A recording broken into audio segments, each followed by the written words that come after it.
ಪಾಪ ಆಫೀಸಲ್ಲಿ ಮಾಡಿದ ಕೆಲಸಕ್ಕೆ ರಾಣಿಗೆ ಬೇಸರ ಆಗಿದೆ ಅಂತ ಅನಿಸುತ್ತೆ. ಒಂದಿನ ಕೂಡ ನಾನು ಅವಳನ್ನ ಹೆಂಡತಿ ಅಂತ ಪ್ರೀತಿಯಿಂದ ನೋಡ್ಕೊಳ್ಳೇ ಇಲ್ಲ. ಹುಚ್ಚನಾಗೆ ಆ್ಯಕ್ಟ್ ಮಾಡಿದೆ. ಅವಳು ನನ್ನನ್ನು ಸರಿ ಮಾಡೋದ್ರಲ್ಲೇ ಪಾಪ ಕಾಲ ಕಳೆದ್ಬಿಟ್ಲು. ಇಲ್ಲ, ಇನ್ನು ಮುಂದೆ ನಾನು ರಾಣಿ ಜೊತೆ ಚೆನ್ನಾಗೇ ಇರಬೇಕು. ನಾನು ಅವಳನ್ನ ಮನಸಾರೆ ಪ್ರೀತಿಸ್ತಾ ಇದ್ದೀನಿ. ನನಗೆ ಅವಳನ್ನ ಬಿಟ್ಟು ಇರೋಕ್ಕೆ ಶಕ್ತಿನೇ ಇಲ್ಲ. ನಾನು ಅವಳು ಇಬ್ಬರು ಜೀವನದಲ್ಲಿ ಖುಷಿ ಖುಷಿಯಾಗಿರಬೇಕು. ಅವಳ ಮನಸ್ಸು ತುಂಬ ಒಳ್ಳೇದೈತೆ. ರಾಣಿ, ಏನ್ರಿ? ಯಾಕೆ ಸಪ್ಪಗಿದೆಯಾ? ಅಲ್ಲ, ನನ್ನನ್ನು ನೀನು ಮನೆಗೆ ಹೋಗಿ ಅಂತ ಹೇಳಿದೆ. ನನಗೆ ಮನೆಗೆ ಹೋಗಕ್ಕೆ ಇಷ್ಟ ಆಗಲಿಲ್ಲ. ನೀನು ಎಲ್ಲೋಗಿದ್ದೆ? ಈಗ ಬಂದೆಯಲ್ಲ, ಎಲ್ಲೋಗಿದ್ದೆ ನೀನು? ನನಗೆ ಇಲ್ಲೇ ಕುಂದ್ರು ಅಂತ ಹೇಳಿ ಹೋದೆ. ಇಲ್ಲ ನೀವು ಮನೆಗೆ ಹೋಗೋರಿ ಅಂದೆ. ಅದಕ್ಕೆ ನಾನು ಬೇರೆವರೆಗೂ ಇಲ್ಲೇ ಕೂತೆ. ಅಲ್ಲ, ಮುಂಜಾನೆ ಹೋದವಳು ಇವಾಗ ಬಂದೆ. ಎಲ್ಲೋಗಿದ್ದೆ? ಅದು ಸ್ವಲ್ಪ ಕೆಲಸ ಇತ್ತು ರೀ. ಏನು ಕೆಲಸ ಹೇಳು ನನ್ನ ಮುಂದೆ, ಹೇಳು. ನಂಗೆ ಮಾತಾಡೋಕ್ಕೆ ಇಂಟ್ರೆಸ್ಟ್ ಇಲ್ಲ ರೀ. ರೀ, ನೀವು ಇಷ್ಟು ಚೆನ್ನಾಗಿರೋರು ನನ್ನ ಮುಂದೆ ಹೇಗೆ ಮುಚ್ಚಿಟ್ರಿ? ನನ್ನ ಮುಂದೆ ನಿಜ ಯಾಕೆ ಹೇಳಿಲ್ಲ? ನಾನು ನಿಮ್ಮ ಕಣ್ಣಿಗೆ ಹೇಗೆ ಕಾಣಿಸ್ತೆ ಆವಾಗ? ನನಗೆ ಇದೇ ಕೊರಿತಾ ಇದೆ ರೀ. ನೀವೆಷ್ಟು ಸಮಾಧಾನ ಮಾಡಿದ್ರು ನನ್ನ ಸಮಾಧಾನ ಆಗ್ತಾ ಇಲ್ಲ.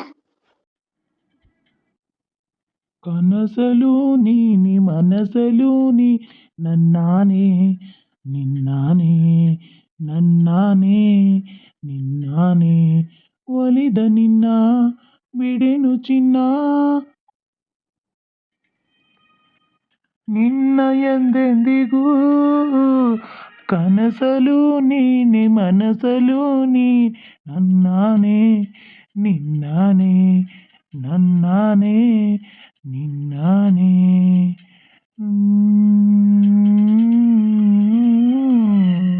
ಮೌನವು ಚೆನ್ನ ಮಾತಲು ಚೆನ್ನ ನಗುವಾಗ ನೀನಿನ್ನು ಚೆನ್ನ ನೋಡಲು ಚೆನ್ನ ಕಾಡಲಿ ಚೆನ್ನ ನಿನಗಿಂತ ಯಾರಿಲ್ಲ ಚೆನ್ನ. ಸ್ನೇಹಕ್ಕೆ ಸೋತೆ ಮೋಹಕ್ಕೆ ಸೋತೆ ಕಂಡಂತೆ ನಾ ಸೋತು ಹೋದೆ.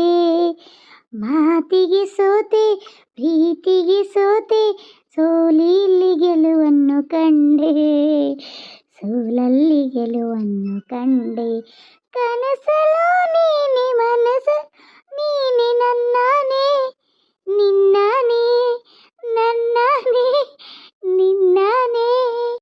ದೇವರೇ ಬಂದು ಬೇಡಿಕೊ ಎಂದು ಕಣ್ಮುಂದೆ ನಿಂತಾಗ ನಾನು ಬೇಡೇನು ಏನು ನೀನಿರುವಾಗ ಹೊಸ ಆಸೆ ನನಗೇಕೆ ಇನ್ನು. ಸೂರ್ಯನಾನೆ ಚಂದ್ರನಾನೆ ಎದೆಯಲ್ಲಿ ನೀನಂತೆ ಜಾಗ. ಪ್ರಾಣವು ನೀನು ದೇಹವು ನಾನೇ ಈ ತಾಯಿ ಕಾವೇರಿಯಾನೆ ಈ ತಾಯಿ ಕಾವೇರಿಯಾನೆ. ಕನಸಲು ನೀನೆ ಮನಸಲು ನೀ ನನ್ನಾನೇ ನಿನ್ನಾನೇ ನನ್ನಾನೇ ನಿನ್ನಾನೇ ಒಲಿದ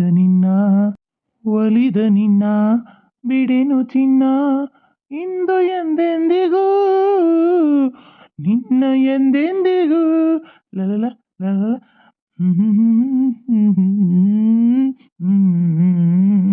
ರೀ, ಇವತ್ತು ಎಷ್ಟು ಖುಷಿ ಆಯಿತು ಗೊತ್ತಾ? ನನಗೆ ಅಷ್ಟು ಖುಷಿ ಆಯಿತು. ನನಗೋಸ್ಕರ ನೀವು ಪ್ರೀತಿಯಿಂದ ಇಷ್ಟು ಹಾಡಾಡಿದ್ರಲ್ಲ, ನನಗೆ ಭಾಳ ಸಂತೋಷ ಆಯಿತು ರೀ. ರಾಣಿ, ಅದೆಲ್ಲ ಇರಲಿ, ನಾವು ಹನಿಮೂನ್ಗೆ ಹೋಗೋಣವಾ?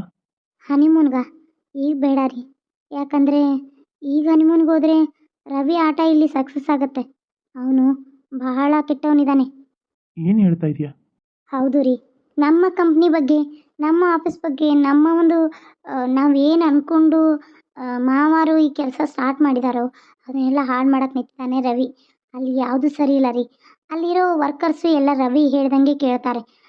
ಯಾವ ಇದು ಒಂದು ಬಾಂಡಿಂಗು ಮುಂದೆ ಹೋಗ್ತಾ ಇಲ್ಲ ಅನ್ನೋ ಕಾರಣನೇ ರವಿ. ಯಾಕೆ ಗೊತ್ತಾ? ಇವನದು ಯಾವುದು ಐಡಿಯಾ ಅನ್ನೋದೇ ಇಲ್ಲ ರೀ. ಇವನು ಆಫೀಸ್ಗೆ ಹೋದಾಗ ಇಲ್ಲಿ ಈ ಥರ ಪ್ರಾಜೆಕ್ಟ್ ಯಾವ ಥರ ಮಾಡಬೇಕು, ಇದನ್ನು ಯಾವ ಥರ ಸಕ್ಸಸ್ ಮಾಡಬೇಕು, ಯಾವ ಥರ ಡೀಲರ್ಸ್ನ ಹುಡುಕಿ ಯಾವ ಥರ ಇದನ್ನು ಸಬ್ಮಿಟ್ ಮಾಡಿಬಿಟ್ಟು ನಮ್ಮ ಪ್ರಾಜೆಕ್ಟ್ನ ಸಕ್ಸಸ್ ಮಾಡ್ಕೋಬೇಕು ಅನ್ನೋದು ಒಂದು ಚೂರು ಒಂದು ತಲೆಯಲ್ಲಿ ಇಲ್ಲ. ಅವನ ತಲೆಯಲ್ಲಿರೋದು ಈ ಹುಡುಗಿ ಚೆನ್ನಾಗಿದ್ದಾಳ, ಇವಳನ್ನ ಇವತ್ತು ಪಟಾಯಿಸ್ಬೇಕು, ಇವಳು ಚೆನ್ನಾಗಿದ್ದಾಳ, ಕೆಲಸದವಳನ್ನೂ ಬಿಡಲ್ಲ ರೀ, ಭಾಂಡೆ ತಿಕ್ಕೋ ಕೆಲಸದವಳನ್ನೂ ಬಿಡಲ್ಲ ರೀ. ಏನು ಹೇಳ್ತಾ ಇದೀಯ ನೀನು? ಅಲ್ಲ, ನಮ್ಮ ರವಿ ಈಗ ಮದುವೆ ಆಗಿದ್ದಾನಲ್ಲ? ಮದುವೆ ಆಗಿದ್ದಾನೆ ನಿಜಾನ ರೀ. ಆದರೆ ಅವನಿರೋದು ಅವನು ವರ್ಷೆ ತೂತು ದೊಡ್ಡ ಗಲೀಜಿದಾನೆ ರೀ. ಪೂರ್ತಿ ಹೆಂಗಸ್ರು ಬಾಕ ನೋಡ್ರಿ. ನಿಮ್ಮ ತಮ್ಮನ ನೀವು ನಂಬಿರ್ಬೋದು, ಆದರೆ ಅವ್ನು ಸರಿ ಇಲ್ಲ. ಒಂದು ವಿಷಯ ಹೇಳ್ತೀನಿ, ನಿನ್ನೆ ನಾನು ನಿಮ್ಗೆ ಸುಳ್ಳು ಹೇಳಿ ಇವತ್ತು ಬೆಳಗ್ಗೆ ನಿನ್ನೆ ನಿಮ್ಮ ಜೊತೆ ಬಂದೆ. ಇವತ್ತು ಬೆಳಗ್ಗೆ ಹೋಗಿದ್ನಲ್ಲ, ನಾನು ಆಫೀಸ್ಗೆ ಕೆಲಸದೊಳಗೆ ಹೋಗಿದ್ದೆ. ಅಲ್ಲಿ ಕ್ಲೀನಿಂಗ್ ಕೆಲಸ ಮಾಡಕ್ಕೆ 15,000 ಸಂಬಳ ಕೊಡ್ತೀನಿ ಅಂತ ಅಂದ. ಸರಿ ಆಯಿತು ಅಂದೆ. ಅದಾದಮೇಲೆ 20, 25 ಹಿಂಗೆ ಹೇಳ್ತಾನೆ ಇದ್ದಾನೆ. ಅವನಿಗೆ ಅವ್ನು ಹೇಳ್ದಲ್ಲಿ ಹೋಗ್ಬೇಕಂತೆ, ಅವ್ನ ಕಾರ್ದಲ್ಲಿ ಹೋಗ್ಬೇಕಂತೆ, ಅದನ್ನೆಲ್ಲ ಹೇಳ್ತಾ ಇದ್ದ. ಹ್ಞೂ ಆದರೆ ಮುಸುಕ್ ತೆಗಿ, ನಿನ್ನ ಮುಖ ನೋಡಬೇಕು ಅಂದ. ನಾನು ಮುಸುಕ್ ತೆಗಿಯಲ್ಲ, ನಮ್ಮ ಸಂಪ್ರದಾಯದಲ್ಲಿ ಹಿಂಗೆ ಇರೋದು, ನಾನು ಮುಸುಕ್ ತೆಗಿಯೋಕ್ಕಾಗಲ್ಲ ಅಂದೆ. ಅವ್ನಿಗೆ ನಾನೇ ಅಂತ ಕಂಡು ಹಿಡಿಯೋಕೆ ಆಗಿಲ್ಲ ರೀ. ನಾನು ಯಾವ ಥರ ಸೀರೆ ಹಾಕ್ಕೊಂಡು ಹೋಗಿದ್ದೆ ಅಂದರೆ, ಇರಿ ಒಂದು ನಿಮಿಷ ನಿಮ್ಗೆ ಬಂದ್ಬಿಟ್ಟು ತೋರಿಸ್ತೀನಿ. ಅಲ್ಲ, ನನ್ನ ತಮ್ಮ ಹಿಂಗ ಅಲ್ಲ, ಅವನು ಹಿಂಗೆ ಅಂದರೆ ಏನು ನಂಬಕ್ಕಾಗ್ತಾ ಇಲ್ಲಲ್ಲ.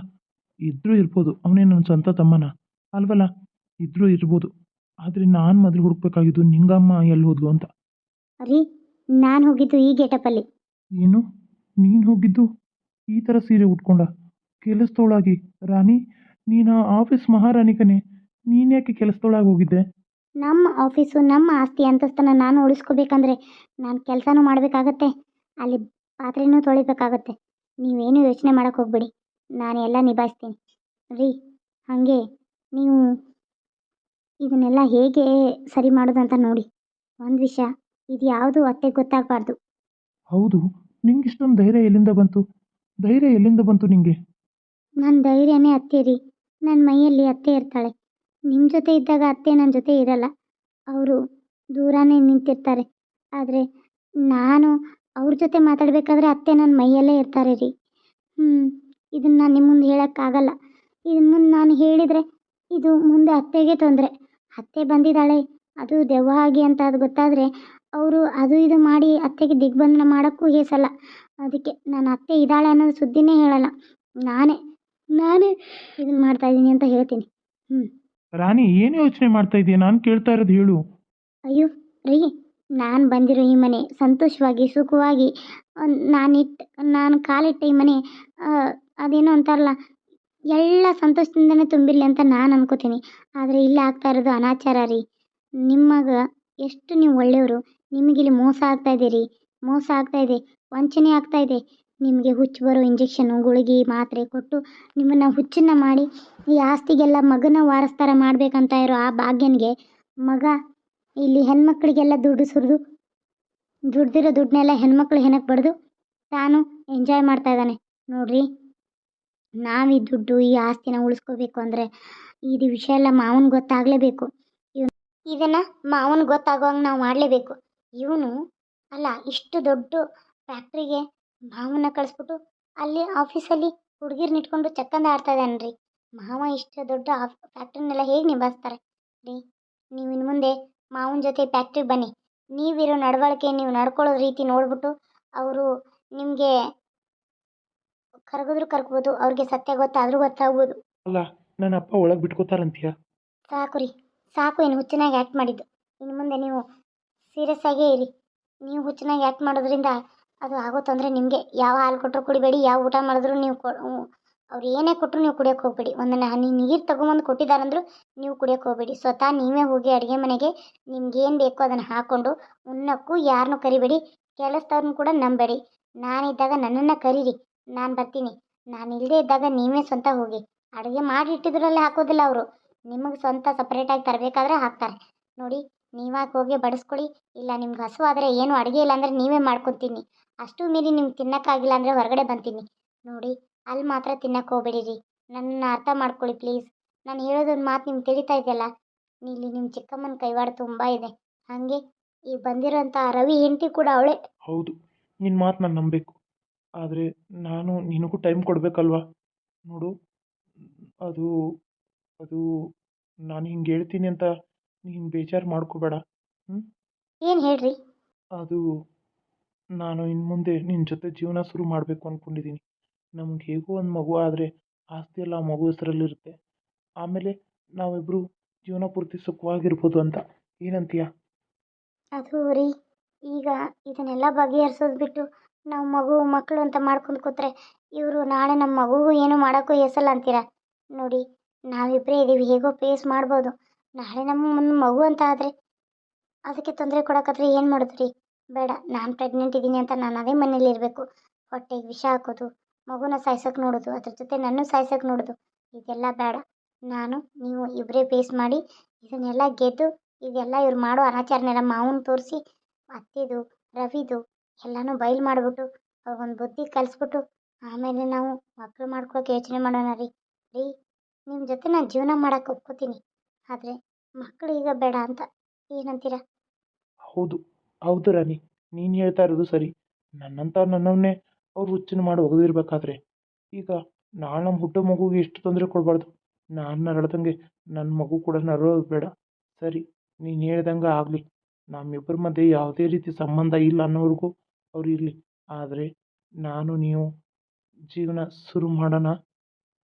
ಆಯಿತು ರೀ, ನೀವು ಹೇಗೆ ಹೇಳ್ತಿರೋ ಹಾಗೆ ಆಗಲಿ. ಆದರೆ ನಾವು ಹೊಸ ಜೀವನ ಶುರು ಮಾಡುತ್ತಿರೋದ್ರಿಂದ ಸ್ವಾಮಿಗಳನ್ನ ಒಂದು ಮಾತು ಕೇಳೋಣ. ಯಾರಾದರೂ ಸ್ವಾಮಿಗಳಿಗೆ ಹೋಗಿ ಭೇಟಿಯಾಗಿ ದೇವಸ್ಥಾನಕ್ಕೆ ಹೋಗಿ ದೇವ್ರ ದರ್ಶನ ಮಾಡಿಕೊಂಡು ನಾವು ಹೋಗೋಣ ರೀ. ನಾನು ಸೀರೆನ ಉಟ್ಕೊಂಡು ಬರ್ತೀನಿ. ಇಲ್ಲೇ ಒಂದು ಶಾಪ್ ಇದೆಯಲ್ಲ, ಅಲ್ಲಿ ಒಂದು ಸೀರೆ ತೊಗೊಂಡು ಸೀರೆ ಉಟ್ಕೊಂಡ್ಬರ್ತೀನಿ. ಸೀರೆ ಬೇಡ, ಆವಾಗಲೇ ಹಾಕಿದ್ದೆಲ್ಲ ಅದೇ ಡ್ರೆಸ್ ಹಾಕೊಂಬ, ದೇವಸ್ಥಾನಕ್ಕೆ ಹೋಗೋಣ. ಅದು ನಿಂಗೆ ತುಂಬ ಚೆನ್ನಾಗಿ ಕಾಣ್ತಾ ಇತ್ತು. ಹೌದಾ, ಸರಿ ಆಯಿತು ರೀ. ಅಲ್ಲ ರೀ, ಅಲ್ಲಿಂದ ಇಲ್ಲಿಗೆ ಬಂದ್ವಿ, ಇಲ್ಲಿ ಯಾರು ಸ್ವಾಮಿಗಳೇ ಕಾಣ್ತಾ ಇಲ್ಲ, ಹೇಗ್ರಿ ಕೇಳೋದು? ಅದು ಕೇಳೋಕ್ಕೆ ನಾವಿಬ್ಬರು ಬಂದಿದ್ದೀವಿ, ಯಾರು ಹಿರಿಯರು ಇಲ್ಲ. ಒಂಥರ ಅನ್ಸುತ್ತೆ ರೀ. ಅಲ್ಲ, ಅದರಲ್ಲಿ ಏನು ಅಂತಾರ? ಗಂಡ ಹೆಂಡತಿ ಜೀವನ ಮಾಡೋಕ್ಕೆ ಶಾಸ್ತ್ರ ಕೇಳೋಕ್ಕೆ ಏನು ಅಂತಾರ? ಬಾ, ನನಗೆ ಯಾರಾದರೂ ಇದ್ದಿದ್ರೆ ಕೇಳ್ತಿದ್ರು. ಬಾ ಓಂ ನಮ ಶಿವಾಯ. ರಾಣಿ, ಅಲ್ಲಿ ನೋಡು, ಒಬ್ರು ಅಜ್ಜಾರಿದ್ದಾರೆ. ಬಾ ಅಲ್ಲಿ. ಏ ಗುರುಗಳು, ಇವರು ಇವರು ಇಲ್ಲೇ ಇರ್ತಾರ? ಗುರುಗಳೇ, ಗುರುಗಳೇ. ರಾಣಿ, ಇವ್ರು ನಿಂಗೆ ಗೊತ್ತಾ? ಗೊತ್ತು ರೀ, ಗೊತ್ತು. ಅದು ಇವರು ಇಲ್ಲ ಇಲ್ಲ, ನಾನಿಲ್ಲಿ ದೇವಸ್ಥಾನಕ್ಕೆ ಬಂದಾಗ ಯಾವಾಗೊಮ್ಮೆ ನೋಡಿದ್ದೆ ಇವ್ರನ್ನ, ಆವಾಗ ಗೊತ್ತು. ಗುರುಗಳೇ. ಓಂ ನಮ ಶಿವಾಯ. ಹೇಗಿದೆಯಾ ಮಗಳೇ? ನಾನು ಚೆನ್ನಾಗಿದ್ದೀನಿ ಗುರುಜಿ, ನೀವು ಹೇಗಿದ್ದೀರಾ? ಗುರುಗಳೇ, ಅದು ನಾನು ಈಗ ಅದು ನೀನೇನು ತಡವರಿಸ್ಬೇಡ, ನೀನೇನು ಮಾತಾಡಲೂ ಬೇಡ. ನೀನೇನು ಹೇಳಕ್ ಬರ್ತಾ ಇದೀಯ ಅನ್ನೋದು ನಿನ್ನ ಮನಸ್ಸಲ್ಲಿರೋದು ನನಗೆ ಗೊತ್ತಾಗಿದೆ. ನಿನ್ನ ಮನಸ್ಸಲ್ಲೇ ಇಟ್ಕೊಂಡಿರು, ಅದು ನೀನೇ ಸಾಧನೆ ಮಾಡ್ತೀಯ. ನಿನ್ನ ಒಂದು ಹೆಜ್ಜೆ ಮುಂದಿಟ್ಟಿದೀಯ, ಹೆಜ್ಜೆನ ಯಾವತ್ತೂ ಹಿಂದಿಡಕ್ಕೆ ಹೋಗ್ಬೇಡ. ಹಿಂದಿಟ್ರೆ ಸಾವೇ ಖಚಿತ, ಸಾವೇ ಖಚಿತ. ಅರ್ಥ ಮಾಡ್ಕೊ. ಏನು ಹೇಳ್ತಾ ಇದ್ದೀರಾ ಗುರುಜಿ? ಸಾವು ಹಿಂದೆ ಹೆಜ್ಜೆ ಇಟ್ರೆ ಸಾವ? ಹಾಗಾದರೆ ನಾನು ಮುಂದೆನೇ ಹೋಗಬೇಕು, ಹಿಂದೆ ಹೋಗ್ದಂಗಲ್ವಾ? ಹೌದು. ರಾಣಿ, ಏನು ಹೇಳ್ತಾ ಇದ್ದಾರೆ? ಯಾವ ಹೆಜ್ಜೆ ಹಿಂದೆ ಮುಂದೆ? ರೀ, ಸ್ವಲ್ಪ ಸುಮ್ಮನೆ ರೀ. ಅದು ಗುರುಜಿ, ಅದು ಈಗ ನಾವು ಬಂದಿರೋದು. ನನಗೆ ಗೊತ್ತು ಮಕ್ಕಳ, ನೀವು ಬಂದಿರೋದಿಲ್ಲ ಯಾಕೆ ಅಂತ ನನಗೆ ಗೊತ್ತು. ಆದರೆ ನಾನು ಒಂದು ವಿಷಯ ಹೇಳ್ತೀನಿ, ನೀವು ಮನಸ್ಸಿಗೆ ಬೇಜಾರು ಮಾಡ್ಕೋಬಾರ್ದು. ಅಲ್ಲ, ನಾವು ಬಂದಿರೋದು ಇನ್ನೂ ಯಾಕೆ ಅಂತಾನೂ ಹೇಳಿಲ್ಲ, ಏನಂತಾನೂ ಹೇಳಿಲ್ಲ. ನೀವೇ ಹೇಳ್ತಾ ಇದ್ದೀರಲ್ಲ ಎಲ್ಲ. ಏನು ದುಡ್ಡಿಗೋಸ್ಕರ ಕೆಲಸ ಮಾಡ್ತಾ ಇದ್ದೀರಾ? ರೀ, ಸ್ವಲ್ಪ ಸುಮ್ಮನೆ ರೀ. ಇವ್ರು ಯಾವ ರೀತಿ ದುಡ್ಡು ತೊಗೊಳಲ್ಲ, ಏನು ತೊಗೊಳಲ್ಲ. ಇವರು ನಮ್ಮ ಮನಸ್ಸಲ್ಲಿರೋದು ಇದ್ದಂಗೆ ಹೇಳ್ತಾರೆ. ನೋಡಿ, ನಾವು ಈಗ ಬಂದಿದ್ದೀವಿ, ನಾವು ಏನು ಕೂಡ ಅವ್ರಿಗೆ ಹೇಳಿಲ್ಲ. ಅವ್ರಿಗೆ ಹೇಗೆ ಗೊತ್ತಾಗುತ್ತೆ? ಅವರು ದೇವ್ರ ಸಮಾನ. ಸ್ವಲ್ಪ ಸುಮ್ಮನೆ ರೀ. ಅವನ ಅನುಮಾನ ಸರಿಯಾಗೇ ಇದೆ. ನಾನು ಎಲ್ಲಿ ನಿಮ್ಮ ಮಾತುಗಳು ಕೇಳಿಸ್ಕೊಂಡು ನಿಮ್ಮ ಇದಕ್ಕೆ ಮಾತಾಡ್ತಾ ಇದ್ದೀನಿ ಅಂತ, ದುಡ್ಡಿಗಾಗಿ ಅಂತ ಅನ್ಕೊಂಡ್ಬಿಟ್ಟಿದ್ದಾನೆ. ಇಲ್ಲ ಮಗು, ನಾನು ಯಾವ ದುಡ್ಡಿಗೂ ಆಸೆ ಪಡಲ್ಲ. ನೀವು ದುಡ್ಡು ಕೊಟ್ಟರು ನಾನು ತಗೊಳ್ಳಲ್ಲ. ನಾನು ಎಲ್ಲಿ ಪ್ರಸಾದ ಇರುತ್ತೋ, ಎಲ್ಲಿ ದಾಸೋಹ ಇರುತ್ತೋ, ಅಲ್ಲಿ ಊಟ ಮಾಡ್ತಾ ಎಲ್ಲಿ ನಂಗೆ ನೆಮ್ಮದಿ ಸಿಗುತ್ತೋ ಅಲ್ಲಿ ಹೋಗ್ತಾ ಇರ್ತೀನಿ. ನಾನು ಇಲ್ಲಿ ಹೀಗಿದ್ದರೆ ಇನ್ನು ಎಲ್ಲಿರ್ತೀನೋ ನಂದೇ ಗೊತ್ತಿಲ್ಲ. ಆದರೆ ನೀವು ಬಂದಿರೋ ಕೆಲಸ, ನೀವು ಹೊಸದಾಗಿ ಜೀವನ ಶುರು ಮಾಡಬೇಕು ಅಂತ. ಆದರೆ ಹೊಸದಾಗಿ ಜೀವನ ಶುರು ಮಾಡ್ಬೋದು, ಆದರೆ ಮಕ್ಕಳು ಈಗ ಮಾಡ್ಕೊಳಕ್ಕಾಗೋದಿಲ್ಲ. ನಾನು ಹೇಳ್ತಾ ಇರೋದು ನಿಮ್ಗೆ ಗೊತ್ತಾಯ್ತಾ? ಗುರುಗಳೇ, ನಾನು ಹೇಳ್ದಂಗೆ ಹೇಳ್ತಾ ಇದ್ದೀರಲ್ಲ. ನಾನು ಹೀಗೆ ಮಕ್ಕಳು ಬೇಡ, ಜೀವನ ಶುರು ಮಾಡ್ಕೊಳ್ಳೋಣ ಅಂತಂದೆ. ಆದರೆ ನೀವು ಹಾಗೆ ಹೇಳ್ತಾ ಇದ್ದೀರಾ. ಹೌದು, ಈಗ ನಿಮ್ಮಿಬ್ಬರ ಜೀವಕ್ಕೆ ಕೂತಿದೆ. ನೀವು ಆ ಕೂತು ದಾಟಬೇಕಂದ್ರೆ ಇನ್ನೂ ಸ್ವಲ್ಪ ದಿನ ಬೇಕು. ಆ ಕುತ್ತು ನಿಮಗೆ ನೀವಾಗೆ ಮುಂದೆ ಹೆಜ್ಜೆ ಇಟ್ಕೊಂಡು ಮುಂದೆ ಬಂದರೆ ಕುತ್ತು ಹಿಂದೆ ಹೋಗುತ್ತೆ. ಹಿಂದೆ ಸರಿದ್ರೆ ನಿಮ್ಮ ಕುತ್ತೆ ನಿಮ್ಮನ್ನ ಎತ್ಕೊಂಡು ಹೋಗೋ ಚಾನ್ಸಸ್ ಇದೆ. ಅಂಥದ್ರಲ್ಲಿ ನೀವು ಮಕ್ಕಳು ಮರಿ ಅಂತ ಕುಂತ್ರೆ ಪಾಪ ಅವಕ್ಕೂ ತಂದಿಟ್ಬಿಡ್ತೀರ. ಈಗ ಸ್ವಲ್ಪ ದಿನ ತಡೀರಿ, ನಿಮಗೆ ಮಕ್ಕಳಾಗೋ ಕಾಲ ಬಂದೇ ಬರುತ್ತೆ. ಆವಾಗ ದೇವ್ರು ನಿಮ್ಗೆ ಕೊಟ್ಟೆ ಕೊಡ್ತಾನೆ. ನೀವು ಕೇಳ್ದಿರ ಕೊಡ್ತಾನೆ ಆ ದೇವರು. ಅಲ್ಲಿವರೆಗೂ ನೀವು ಎಚ್ಚೆತ್ಕೊಂಡು ಜೀವನ ಮಾಡಿ. ಮತ್ತೆ ನೀವು ಇವತ್ತು ಜೀವನ ಶುರು ಮಾಡೋಕ್ಕೆ ನಿಮಗೆ ಒಳ್ಳೆಯ ದಿನ ಇದೆ, ಶುಭಗಳಿಗೆ ಇದೆ. ನೀವು ಇವತ್ತು ನಿಮ್ಮ ಜೀವನನ ಶುರು ಮಾಡ್ಬೋದು ಮಗಳೇ. ಗುರುಜಿ, ನಿಮ್ಮಿಂದ ತುಂಬ ಉಪಕಾರ ಆಯಿತು. ಆದರೆ ಗುರುಜಿ, ನೀವು ದಕ್ಷಿಣೆ ಹೇಳಿದ್ನಲ್ಲ ಮಗಳೇ, ನಾನು ಈಗ ಇಲ್ಲಿದ್ರೆ ಇನ್ನೆಲ್ಲಿರ್ತೀನೋ ಏನೋ, ನನಗೆ ಯಾವ ದಕ್ಷಿಣೆನೂ ಬೇಡ. ಹೋಗಿ ಬರ್ರಿ, ಒಳ್ಳೇದಾಗಲಿ. ಓಂ ನಮ ಶಿವಾಯ. ರೀ, ಬರ್ರಿ ಹೋಗೋಣ. ಹ್ಞೂ ರೀ, ನೀವು ಹೋಗ್ತಾ ಇರಿ, ನಾನು ಇಲ್ಲಿ ಪ್ರದಕ್ಷಿಣೆ ಹಾಕ್ಕೊಂಡು ಬಂದ್ಬಿಡ್ತೀನಿ. ಯಾಕಂದರೆ ನಾನು ಪ್ರದಕ್ಷಿಣೆ ಹಾಕ್ತೀನಿ, ಯಾವ ದೇವಸ್ಥಾನಕ್ಕೆ ಹೋದರೂ ಹಾಕಿರ್ತೀನಿ. ಇಲ್ಲಿ ಹಾಕಲೇ ಇಲ್ಲ, ಹಾಕ್ತೀನಿ ಅಂತ ಅಂದ್ಕೊಂಡು ಮನಸ್ಸಲ್ಲಿ ಹಾಗೆ ಬಂದುಬಿಟ್ಟೆ. ನಾನು ಹಾಕಿ ಬರ್ತೀನಿ ರೀ. ಸರಿ, ಹಾಕ್ಬಾ. ನನಗೂ ದಾವರ್ಕೆ ಆಗಿದೆ, ಸ್ವಲ್ಪ ನೀರು ಕುಡಿತೀನಿ. ಸರಿ ರೀ. ಗುರುಜಿ, ಈಗ ನಾನು ಆ ಮನೆಗೆ ಹೋಗಿದ್ದೀನಿ. ನಮ್ಮ ಅತ್ತೆ ನನ್ನ ಮೈಯಲ್ಲೇ ಇದ್ದಾಳೆ. ಅಲ್ಲ, ಈಗ ಅವರು ನನ್ನ ಗಂಡ ಹುಚ್ಚಿನ ಥರ ನಡ್ಕೋತಾ ಇಲ್ಲ. ನನ್ನ ಗಂಡ ಹುಚ್ಚ ಅಲ್ಲ ಅನ್ನೋದು ನನಗೂ ಗೊತ್ತಾಯಿತು. ಇದು ನಮ್ಮ ಅತ್ತೆ ಇರೋದ್ರಿಂದ ನನಗೆ ಗೊತ್ತಾಯ್ತಾ, ಅಥವಾ ತಾನಾಗೇ ಗೊತ್ತಾಯ್ತಾ ಅನ್ನೋದು ನನಗೆ ಗೊತ್ತಾಗ್ತಾ ಇಲ್ಲ. ನಿನ್ನ ಗಂಡನ ಸತ್ಯ ನಿನಗೆ ಗೊತ್ತಾಗಿದೆ. ಆದರೆ ನಿನಗೆ ಇನ್ನೂ ಒಬ್ಬರ ಸತ್ಯ ಗೊತ್ತಾಗ್ಬೇಕಲ್ವಾ? ಆ ಸತ್ಯನ ನೀನು ಹುಡುಕ್ಬೇಕಲ್ವಾ? ಹುಡುಕಿ ಬದಿಗೆ ತರಬೇಕಲ್ವಾ? ನಾನು ಹೇಳೋದು ನಿಂಗೆ ಅರ್ಥ ಆಗ್ತಾ ಇದೆಯಾ? ನಿನ್ನ ಗಂಡನಿಗೆ ಅವರು ಇನ್ನೂ ಚಿತ್ರಹಿಂಸೆ ಕೊಡ್ತಾರೆ, ನಿನಗೂ ಕೂಡ ಕೊಡ್ತಾರೆ. ನಿನ್ನ ಜೀವಕ್ಕೆ ಕೂತಿದೆ ಈಗ. ಈಗೋ ಯಾವಾಗ ಸಾಯಿಸ್ಲೋ ಅನ್ನೋ ರೀತಿಲಿ ಅವರು ಓದಾಡ್ತಾ ಇದ್ದಾರೆ. ನೋಡು, ನಾನು ಒಂದು ವಿಷಯ ಹೇಳ್ತೀನಿ, ನೀನು ಧೈರ್ಯವಾಗಿರಬೇಕು, ಜಾಗೃತಿಯಾಗಿರಬೇಕು. ಹಾಗೆ ನಿನ್ನ ಗಂಡನ ಕೂಡ ಹುಷಾರಾಗಿ ನೋಡ್ಕೋಬೇಕು. ಹೆಚ್ಚೇಲು ನಿನಗೆ ಸಂಕಷ್ಟ ಇದೆ, ಅದನ್ನು ನೀನು ಪರಿಹಾರ ಮಾಡ್ಕೋಬೇಕು. ಏನು ನಾನು ಹೇಳೋದು ಅರ್ಥ ಆಗ್ತಾ ಇದೆಯಲ್ವಾ ರಾಣಿ? ಮನೆಗೆ ಹೋದರೆ ಸಾಕು, ಬೆಂಕಿ ಮೇಲೆ ಕಾಲಿಟ್ಟಂಗಾಗುತ್ತೆ ನಿನ್ನ ಜೀವನ. ಆಮೇಲೆ ನೀನು ಹೊರಗೆ ಬಂದಾಗಲೇ ನೀನು ತಂಪಲ್ಲಿ ತಣ್ಣೀರಲ್ಲಿ ಕಾಲಿಟ್ಟಂಗೆ. ಅಲ್ಲಿವರೆಗೂ ನೀನು ಬೆಂಕಿಲೇ ನಡೀತಾ ಇದೆಯೇನೋ ಅನ್ಬೇಕು. ಆ ಥರ ಇದೆ. ನೀನು ಎಚ್ಚರಿಕೆಲಿ ನೀನಿರಬೇಕು. ಬಿದ್ದರೆ ಸುಟ್ಟೋಗ್ತೀಯಾ? ಇಲ್ಲ ಮುಂದೆ ಹೆಜ್ಜೆ ಇಟ್ಟರೆ ಬೆಂಕಿಯಿಂದ ದಾಟಿ ತನ್ನ ನೀರಿಗೆ ಬರ್ತೀಯ. ಏನಂತೀಯ? ನಾನು ಹೇಳಿದ್ದು ಅರ್ಥ ಆಯ್ತಲ್ಲ? ಹೋಗ್ಬಿಟ್ಟು ಇನ್ನು ಮುಂದೆ ನಿನ್ನ ಗಂಡನ ಜೊತೆ ಜೀವನ ಶುರು ಮಾಡು. ಮಗು ಕೊಡುವಾಗ ದೇವ್ರು ಕೊಟ್ಟೇ ಕೊಡ್ತಾನೆ. ನೀನೇನು ಮಾಡ್ಕೊಳಕ್ಕೆ ಹೋಗ್ಬೇಡ. ಹೋಗು. ಆಯಿತು ಗುರುಜಿ, ನೀವು ಹೇಳ್ದಂಗೆ ಆಗಲಿ, ನಾವು ಹೋಗಿ ಬರ್ತೀವಿ. ನೀವು ಒಂದ್ಸಲ ನಮ್ಮ ಮನೆಗೆ ಬನ್ನಿ ಗುರುಜಿ. ಕಾಲ ಯಾವಾಗ ಕರ್ಕೊಂಬರುತ್ತೋ ಅವಾಗ ನಾನು ಬರ್ತೀನಿ. ಅಲ್ಲಿವರೆಗೂ ನಾನು ಬರೋಕ್ಕಾಗಲ್ಲ. ನೀನು ಹೋಗು ಈಗ. ಹೋಗು ಅಂದೆ.